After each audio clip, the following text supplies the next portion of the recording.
Here's another example of a church using the serpent tongue to twist verses and make people feel like they should, you know, obey them or pay tithes to them in some kind of form or fashion. Here's Israel of God, Riverdale, Georgia campus.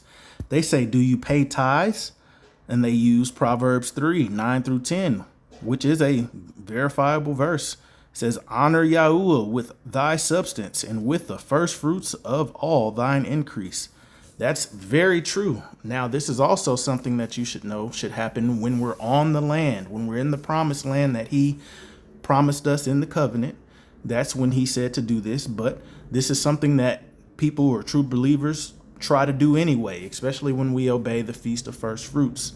All right. So I said, to the poor and needy, not a church. That was my reply right there. Jamal Smittick. That's my name on Facebook. And they say, where is it written for you not to pay tithes to a church? Now, that's a very devious way of asking the question, because clearly there's nowhere in scripture that says don't pay tithes to a church. But this is how the serpent tongue works. However, I'm a man of the Most High, and I have my sword sharpened. So here we say it's very clear if you read scripture properly. Tithes were only your leftover crops given to the poor and needy and to the Levitical priesthood who would atone for people's sins during that era. I shared Deuteronomy 14, 28 through 29, Hebrews 7, 5. Then I also shared the Levitical priesthood was dissolved because the Most High Yahuwah God didn't like how people were staying in sin and basically sacrificing animals to get away with the sin, basically being disobedient with the Levitical priesthood. And that's shown in Isaiah 1, verses 11 through 13. Therefore, the Levitical priesthood was dissolved and reinstated as the order of Melchizedek. That's in Hebrews 7, 11 through 13.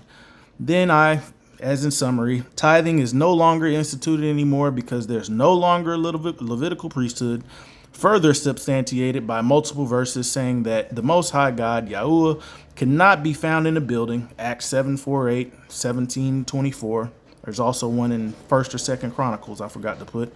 All while still suggesting to give to the widows, poor, and the needy. And there's multiple verses saying that, and that's Proverbs 19:17, James 1:27, and multiple other ones. So then I ask, are you trying to lie and suggest that people are required to give to the church?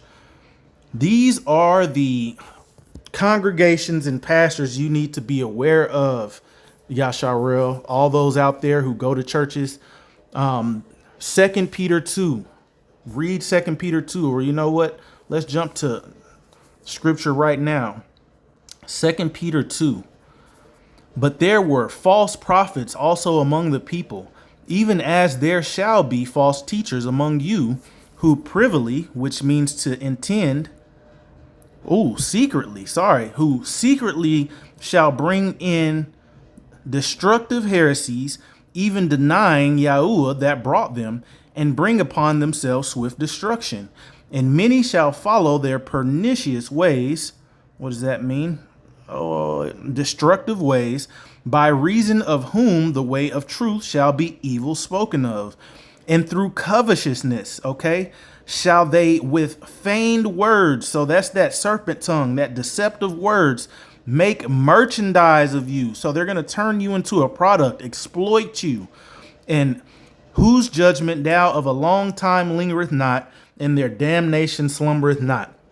So these are congregations who are going to use the word against you to turn you into a product, just like Israel of God, the Riverdale campus. All churches requiring tithes and making you feel like you need to give and tithe to them as if they are the intermediary that should be, Yahuwah was saying you should be giving your increase to. These are the devil pastors. These are the Antichrist serpent tongue congregations that you need to run from. Shalom, and I pray peace over all of you and blessings. Please stay in the word and be aware and be afraid. Don't be afraid. Sorry, just be aware of false pastors.